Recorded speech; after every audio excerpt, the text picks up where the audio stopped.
Time is the essence. Time is the season. Time ain't no reason. Got no time to slow. Time everlasting. Time to play B-sides. Time ain't on my side. Time I'll never know. Burn out the day. Burn out the night. I ain't the one to tell you what's wrong or what's right. Well, that's not really true. That's kinda exactly what I'm doing here. Hey everybody, my name is Ian Garcia. This is Devotional Criticism, and welcome back to the New Movie Diary. This is a cinema criticism series in which I review recent, new, and up-and-coming film releases and attempt to give you the straight facts about them, in my humble opinion. So we're finally at the point where I'm wrapping up a whole year of new movies, getting ready for a whole new year of my movie-pilled bullshit.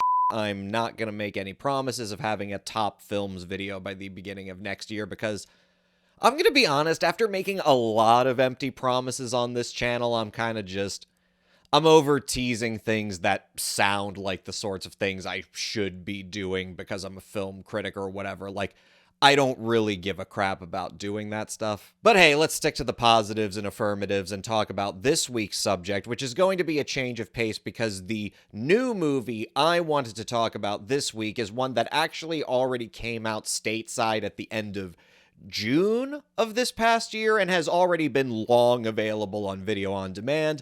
And that movie is a French film called The VOURDALAK. This was a very impressive and ambitious debut from Adrien Beau, fashion designer turned theatrical director turned short horror filmmaker, who has chosen for his debut in feature filmmaking an adaptation of the 1839 Gothic novella The Family of the VOURDALAK by Alexei Tolstoy. I'm sorry, what? What do you mean, what? Who do you mean what? Who said that? Me. I did. I said that. Hello? Me? I just thought we'd close out the year by talking about a movie that not a lot of people have seen. Man, stop the cap. We both know what you're doing. You're trying to find a way to avoid making this a review about Robert Eggers' NOSFERATU. Now, I mean, hold on a second. You are trying to do that contrarian thing where there's a big, high-profile, art house-adjacent genre movie that's getting in front of the eyeballs of mainstream American audiences, and because you can't find a way to calibrate your own overinflated expectations and overly critical mentality where nothing is ever good enough, nothing is ever exactly what you want it to be, you've decided you're going to do this smarmy movie snob thing where you just pick the most marginal international art house film that you can find that purely based on its superficial similarities in content to a movie you know that your audience is going to be more aware of and actually be interested in hearing about.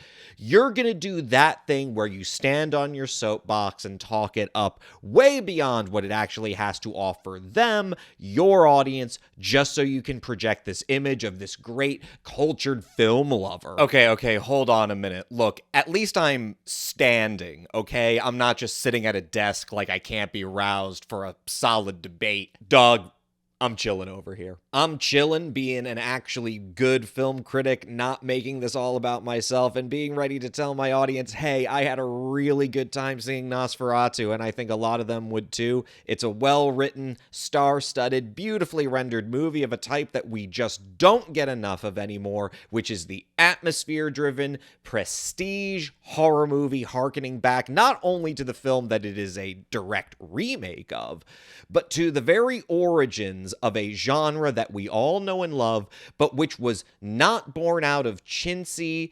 exploitative B-movies, but out of the great opulent, expensive Hollywood classics like Universal's Dracula and Frankenstein or Paramount's Dr. Jekyll and Mr. Hyde. Great, stylish, sexy cinema that rouses the might of financial largesse in order to give mainstream audiences what is so often neglected in terms of what pop culture can do for them in painting the emotional and spiritual landscapes of their lives, not just in frictionless superhero power fantasies, not just in propagandistic crime movies, not just in pat and anodyne romances, but in appealing to our sense of terror at the dark forces that pervade our lives and the libidinal desires nestled deeply in our subconsciouses. If you're going to talk about a movie, why on earth are you just leaving this film on the dustbin to talk about something that nobody saw and that you yourself only got around to appreciating for its own merits after you saw Eggers' film? Go ahead, justify this to me. I mean, NOSFERATU was... Oh, come on. It was okay. No, for real. And look, I'm more or less in agreement with everything you just said. I do appreciate NOSFERATU. I do appreciate having had the opportunity to see a new prestige American horror movie. I do think it's consummately produced. I thought there were parts that were quite visually stunning. I did deeply enjoy the ensemble cast. I thought everyone from Lily Rose Depp to Nicholas Hoult, who's having a banger year between this and The Order. I mean, Willem Dafoe, to the even normally uninspired Aaron Taylor Johnson, giving a great scene-chewing performance, a great character performance here in a supporting role, finally getting to show what he's capable of after watching him embarrass himself to a terminal degree with Craven. And look, none of this would be anything without Robert Eggers as not just a director, but as a screenwriter. I mean, I should say not. And if I can just jump in for a minute while I'm on this passionate roll, I think what NOSFERATU did more than any of his past great movies, starting with The Witch, moving along to The Lighthouse. Oh yeah, The Lighthouse is goated, no question. Hilarious art house slop for sure, but moving right along to even The Northman, which was mid.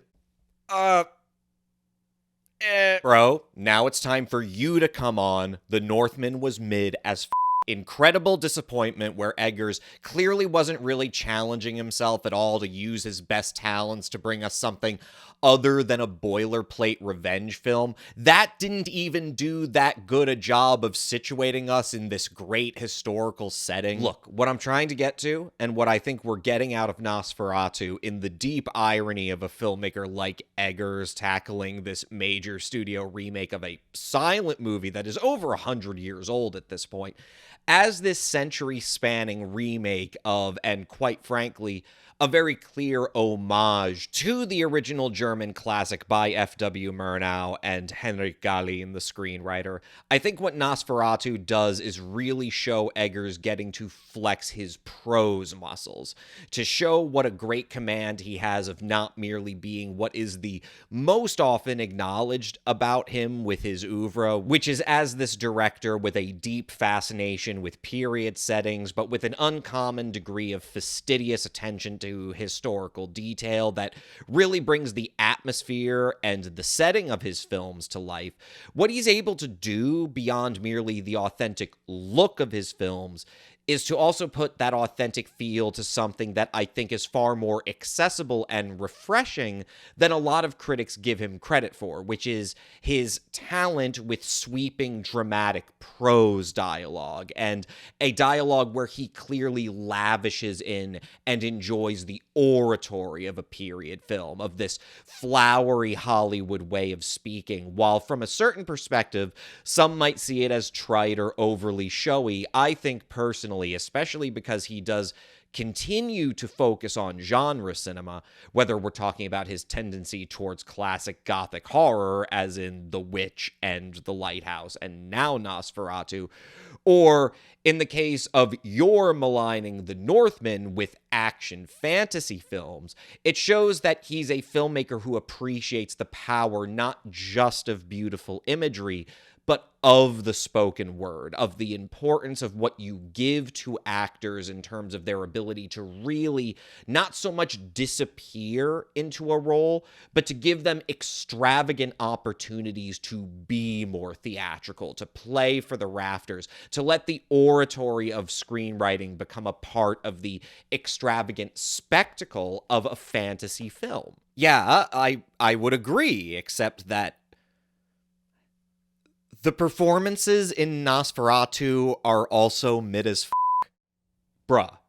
No, I'm serious. I'm sorry. The performances in NOSFERATU are mid even by the standards of what is so appealing about Eggers' screenwriting and his direction of actors. And I think what NOSFERATU, for me, what made me realize about both his talents as well as his handicaps as a filmmaker. Yes, no question, Eggers is clearly able to get some entertaining, bombastic performances out of his actors, but there's no real texture or diversity in terms of the tonality of his prose, which comes through across his filmography and is brought into such stark relief with NOSFERATU. I will not hear a bad word about Dafoe. Tread very lightly, okay?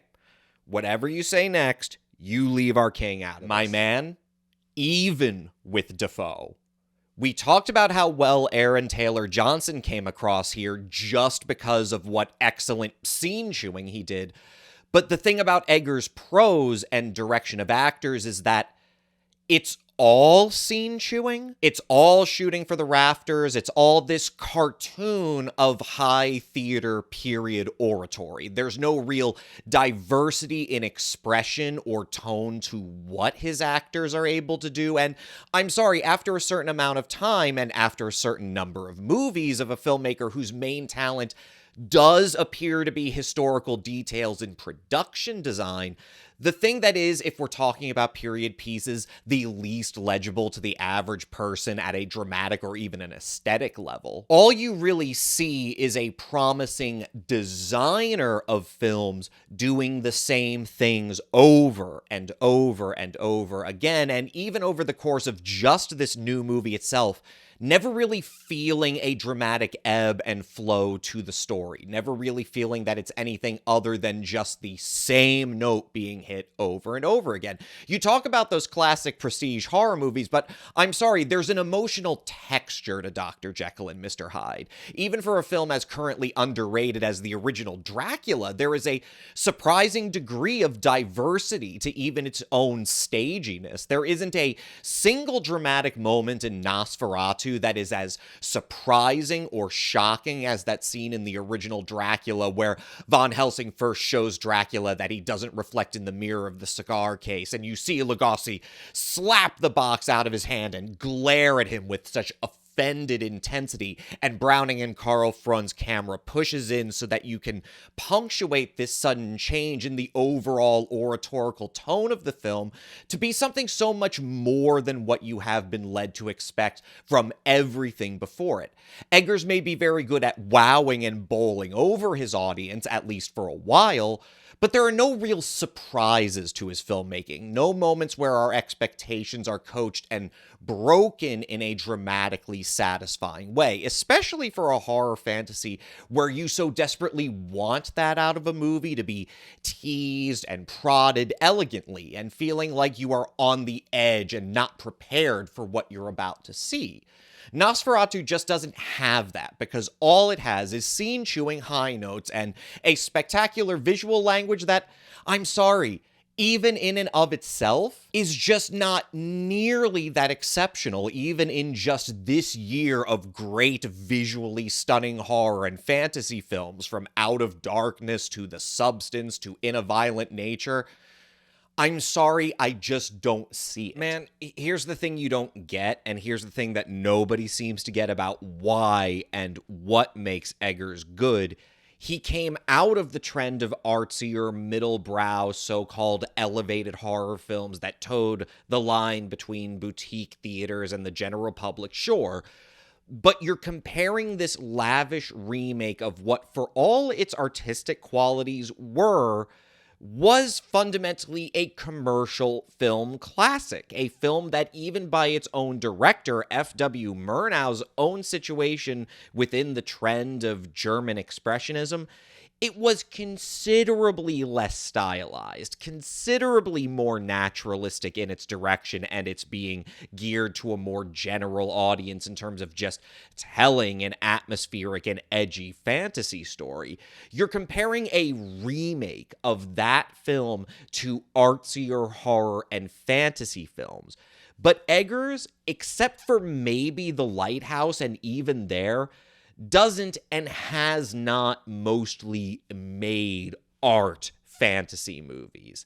This is a filmmaker whose work is progressively becoming more and more underrated because fickle snobs like you insist on comparing and contrasting his work with, like, I don't know, a French indie production where the vampire is portrayed by a janky-looking marionette, to what you imagine is the tradition of great artsy horror films like Roman Polanski's Rosemary's Baby or Kubrick's The Shining, when who you should be comparing him to is like James Cameron or Steven Spielberg.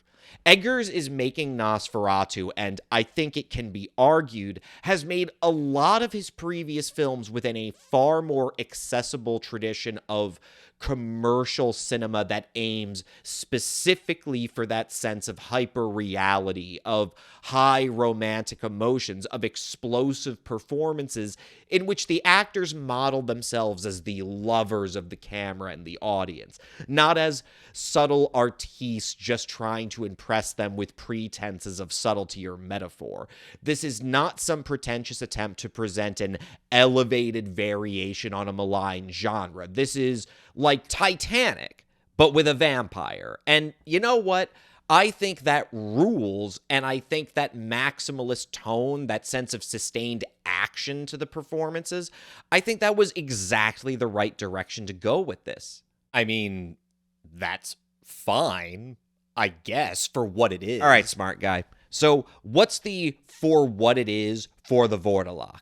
Why don't you tell me why people should pay more attention to this boring, slow, pretentious French art house movie starring a vampire puppet that is going to take way more for them to just get into than NOSFERATU, a movie made by a guy who clearly actually wants to entertain the public first so that he can give them something to engage with after the all-important entertaining movie is over and people get what they actually would like. Well, first of all, I think everything that the VOURDALAK is crystallizes so purely exactly why it is, in fact, Eggers' films and the pedestal he's gotten for himself, why that is actually where the real pretension comes from. I have no reason to believe that Adrian Bowe, with his own period vampire film, put in even as close to a level of perfectionist obsession with historical detail as Eggers is notorious for. But as overrated as that sentiment is, oh, you mean a guy whose background is in production design, knows how to do historical research for costumes and sets? Yeah, really impressive, straight white guy. Production designers, disproportionately represented by women, haven't been doing that for a century of filmmaking. Would you just get to your point? Would you just talk about the movie instead of talking around it? You're showing your lack of confidence here. The point I'm trying to make is that all of that pretense about what makes Eggers' own period fantasy so special devolves away completely from just the first naturalistic shots of Bowe's film, of the VOURDALAK, where you see Casey Motet-Klein as this little boy blue in uniform, right? This French diplomat in his powdered wig, his face completely pancaked in makeup, before he comes upon the abode of these Serbian peasants when the film takes place. you do, in fact, get something accessible, which is just to see these details rendered as part of this, again, much more naturalistic filming style that, for a gothic horror, I think actually does a much better job of getting you into the mood of unease and dread, because instead of all this high stylization, what you're being given is just a queer window into a world out of time and place, into the world of real nightmares and fairy tales, which, I'm sorry, my nightmares and what I imagined as a kid being told fairy tales, I don't know if kids today are told fairy tales very much anymore, but what I would imagine was something that was completely beyond the scope of just something being stylized as an image to be seen.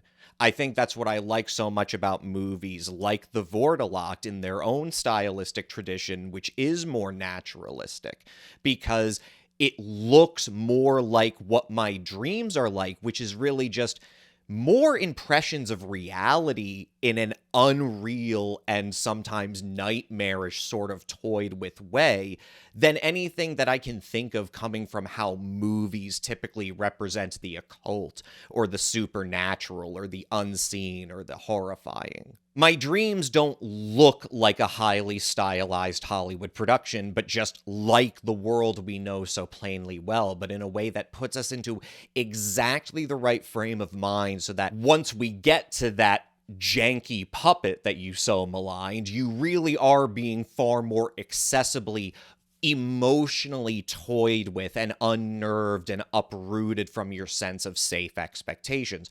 Sure, the puppet is kind of absurd and silly. It's supposed to be. But the longer the movie goes on, and the beauty of what Bo is able to achieve is that he's able to do what Eggers can't do with his one-note stylization, which is to introduce this thing that you don't think can be quite so disturbing, but over the course of the film becomes surprisingly shocking and morbid and unpleasant just to contemplate just by looking at it, and in ways that are, yes, subtle. I know, right? But sorry, subtlety is a part of the human experience. Even the so-called masses that Eggers and his big studio Hollywood benefactors only pander to with something that, far from challenging his own artistry, simply doesn't challenge them to confront a story that is told in a way that they aren't used to, but can still unlock untold dimensions of terror and macabre humor even. And to put one final nail in the coffin of Eggers' pretensions, the resonance of period as speaking to deep time and our buried sense that these alien worlds of the past and superstition and ways of living that are so starkly different from our own can nonetheless speak to something eternal inside all of us. That's what I think Bo's VOURDALAK, this living fairy tale, I think that's what it does far more successfully than all of Eggers' mere ornamental pretensions about history. Look, this has been fun, and thanks to you, I didn't even get to get into what I found most refreshing about the VOURDALAK, which, unlike the arduously cliche NOSFERATU, which of course makes this epic, prestigious vampire story just about dark sexual desire, the VOURDALAK is perhaps the first vampire movie I've seen since Guillermo del Toro's Great Kronos that actually disavows that cliche of our obsession with making everything untoward or macabre about a foregrounding of sexual repression, and actually takes seriously like the spiritual dimensions of a vampire story and a fairy tale where, sure, sexual fears, they're there, yes, but where there is a world of human relationships and anxieties and repressed desires where sex is just a part of it, and where this is a story instead about the horror of love, or what we call love in social terms. This is even what the movie very straightforwardly presents, is this idea that the vampire is both a clear villain and a monster, a horrible monster, but also a tragic figure because the vampire specifically seeks out those it loves the most. And while there's a certain amount of that in Nosferatu, once again doing the completely played out interpretation of Dracula, where Dracula has a specific fixation on a certain young woman, in this case, the character played by Depp. Primarily, this stuff seems to be so frequently represented in mere innuendo and in terms of the erotic, or sometimes even the outright pseudo-pornographic in the case of Francis Ford Coppola's movie, which obviously Eggers is ripping off so much from that in terms of the structure and the vision of his own adaptation. But one thing the VOURDALAK does is actually go deeper into that idea of love being inverted into a horrible thing that causes us to desire the destruction of that which we love, to make it just a part of us and our own closed little world, rather than letting it be free and to express its own self and its own heart and its own desires. The vampirism in the VOURDALAK is portrayed very compellingly as this unholy curse that inverts and perverts the highest ideals of human beings and are not simply just the malice or perversion of one individual monster. That high ideal that all human beings can share in their own way, of this sense of bounded duty and devotion to those we love, and reveals how those things can be clouded and used as masks of evil, how our ideals of love themselves can be used against us. There's so much to get into, clearly. But we're really way past our time, so I'm going to extend an olive branch here. Since we actually did see both these movies, I'm going to ask you to rate the VOURDALAK, and then I'm going to rate Nosferatu. And this is not a compare-contrast thing. The movie's on their own. Your real thoughts. Final verdict on the VOURDALAK. I mean, I can already see where this is going, because you're right, in spite of all this petty, mutually pretentious conflict, we are the same person.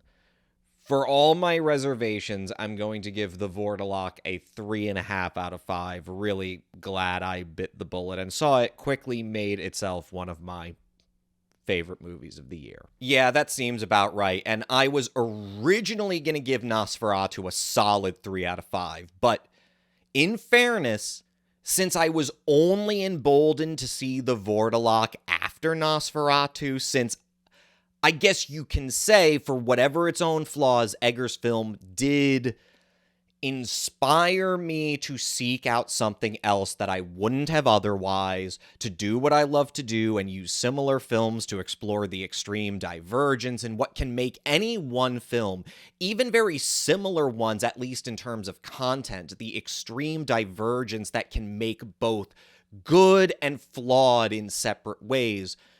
I was going to give Nosferatu a 3 out of 5, but whatever. I'm going to bump it up from that inspiration to an inspiring 3 out of 5. Not in my top movies of the year, but it was, as you said, an entertaining Hollywood prestige horror fantasy. And yes, we don't get a lot of that, and for what it is very good at what it is trying to do. That sounds about right to me, too. Good show, my friend. With that, I'm going to sign off from what turned out to not be a new movie diary, but the first in what I guess I'll call, I don't know, movie fight? Oh yeah, movie fight. That's good. I really like that. Love a good movie fight.